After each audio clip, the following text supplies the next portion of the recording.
Good morning అందరికీ దసరా శుభాకాంక్షలు. ఏంటి వాళ్ళ హాలిడేనా? అదే బట్ జనరల్ గా ఆఫీస్ కి హాలిడేనా ఇవాళ, దసరా లేదా? నాకు తెలుసు ఉండవు. ఫస్ట్లీ ఇవాళ నన్ను ఇక్కడికి ఇన్వైట్ చేసినందుకు సీజీఎం రత్నకుమార్ గారికి, రవి గారికి and the entire staff of BSNL thank you very very much. BSNL ఎప్పుడు స్పెషల్ గానే ఉండిపోతుంది లైఫ్ లో నాకు. ఎందుకంటే మా ఫాదర్ ఆల్మోస్ట్ 38 years 38 years పనిచేశారు, close to 40 years, not a joke. I feel that BSNL లో వర్క్ చేయడం వల్ల, అలాగే ప్యారలీ మా మామ్ కూడా ఆల్ ఇండియా రేడియో ఏఆర్ లో వర్క్ చేయడం వల్ల మాకు యాజ్ అ ఫ్యామిలీ సొసైటీలో చాలా రెస్పెక్ట్ అండ్ డిగ్నిటీ ఉండేది. Because my father used to work in BSNL, and also as a human being, my father ni మేమందరం చిన్నప్పుడు భారతీయుడు అనేవాళ్ళం. Very very very strict, very honest, very straightforward. I feel na life lo 0% corruption ఉన్న మనిషిని, అంటే corruption not just in sense of money or anything else, even as a human being 0% corruption ఉన్న మనిషిని నేను నా లైఫ్ లో ఎవరిని చూసినట్టు మా ఫాదర్ ఒకటి. నాలో కూడా నాకు తెలిసి ఎంతో కొంత ఈ సొసైటీలో కానీ ప్రపంచంలో బతకడానికి కావాల్సిన కరప్షన్ ఒక 2-3% ఉందేమో, కానీ మా ఫాదర్ లో ఇప్పటికీ అది లేదు.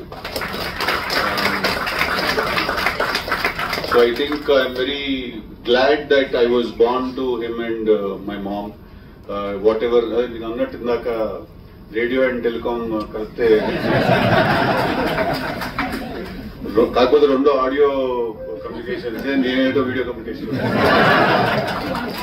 కొంచెం ఒక స్టెప్ ముందుకెళ్ళాను. ఇప్పుడు బిఎస్ఎన్ఎల్ లో వర్క్ చేసే ఎంప్లాయీ కొడుకోవడానికి చాలా అడ్వాంటేజెస్ ఉంటాయండి, నేను చెప్తాను మీకు. ఇప్పుడు మన స్కూల్లో కానీ ఎక్కడైనా కానీ మనకు ఒక టీచర్ ఉంటారు, వాళ్ళకి ఏదో ఒక ఫోన్ పని చేయదు ఒక రోజు. ఆ పని చేయకపోయేసరికి వాళ్ళు ఏంటంటే అప్పటి వరకు నన్ను బాగా తిట్టినా కొట్టినా ఏం చేశారు, అప్పుడు మన దగ్గరకు వచ్చేవాళ్ళు అనమాట.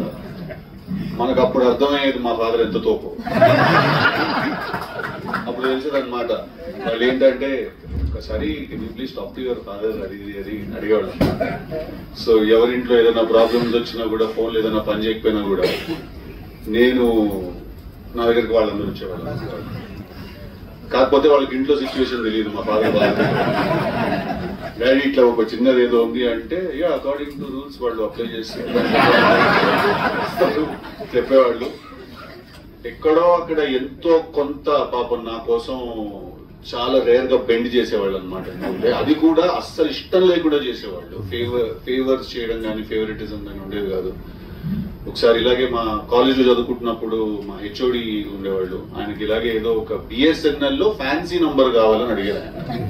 ఇంకా మీరు చూసుకుంటే దానికి నేను మా నాన్న కాళ్ళ వేళ్ల పడి just direct him to the right person. ఎవరైతే చేయగలుగుతారో పని వాళ్ళ వైపు డైరెక్ట్ చేయండి అంటే father gave him some contact.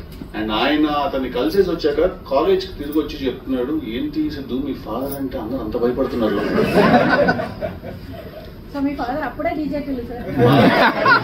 Original.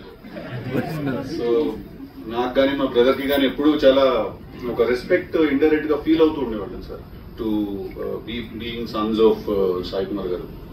ఇవి అడ్వాంటేజెస్ అండి. ఇప్పుడు నేను డిసడ్వాంటేజెస్. నేను నాకు తెలిసి 7th క్లాస్ లో ఉన్నాను అనుకుంటా. అప్పుడు నా బెస్ట్ ఫ్రెండ్ ఉండేవాడు ప్రసాద్ అని, వాడు అమీర్పేటలో ఉండేవాడు. ఓకే, మేము చిలకలగూడ దగ్గర ఉండేవాడు. రైల్వే క్వార్టర్స్ నుంచి కాస్త ముందుకు వస్తే పద్మనాభ నగర్. నేను వెళ్ళాలి వాళ్ళ ఇంటికి. ఒకరు నేను 7th క్లాస్ చిన్నపిల్లండి కదా, అమీర్పేట అంటే మా ఫాదర్ పంపరాని సంగతి నాకు తెలుసు. నేనేం చేశాను, పక్కనే కదా ముషిరాబాద్ అని అబద్ధం చెప్పాను. సార్ అక్కడ దాకా అంతా బాగానే ఉంది, మీ ఫ్రెండ్ ఫోన్ నెంబర్ ఏంటని అడిగాడు. 3735-132 అని చెప్పారు. ఇమీడియట్ గా మా ఫాదర్ 373 అమీర్పేట కోడ్ కదా అన్నట్టు. ఆ విషయం మనకు తెలియదు, మనం అబద్ధం చెప్పామనే విషయం తెలుసుకుంటాం. అది అమీర్పేట కోడ్ అని సంగతి మనకు తెలియదు. యాక్టింగ్ అప్పుడు స్టార్ట్ చేశాను.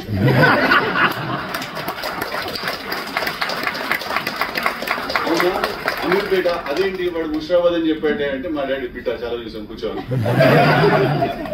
అట్లాగే స్కూల్ నుంచి ఎవరైనా మ్యాథ్స్ లో మనం ఎప్పుడు ఫెయిల్ అనమాట, ఎప్పుడు లెక్కల్లో ఎడ్జ్ మీద ఉండేవాళ్ళం అనమాట. ఎప్పుడు అంటే పాస్ అవడానికి ఎంత అవసరం ఎగ్జాక్ట్లీ అంతే వచ్చేది. సో మా టీచర్ ఎప్పుడు ఫోన్ చేసి ఇంటికి చెప్పేస్తుందేమో అని చెప్పి నేను ఒకసారి పైకి వెళ్ళి బిల్డింగ్ మీద, మల్కాజ్గిరి ఇంట్లో నీకు తెలియదు, పైకి వెళ్ళి బిల్డింగ్ మీద వైర్ కట్ చేస్తాను ఆన్లైన్ రోజుల్లో. అతను ఎవరో వచ్చారు ఫిక్స్ చేయడానికి, వచ్చి బా ఎవడో పోసినట్టే ఉంది సార్. ఇట్లాంటి డిసడ్వాంటేజెస్ కూడా చాలా ఉండేవి. But I think on a more serious note, I feel that my father, ఒక 38 years career లో మా ఫాదర్ కున్న డిసిప్లిన్ గానీ, ఆనెస్టీ గానీ, అవన్నీ కూడా ఎక్కడో నేను ఇంబైబ్ చేసుకున్నాను through his genes. So thank you for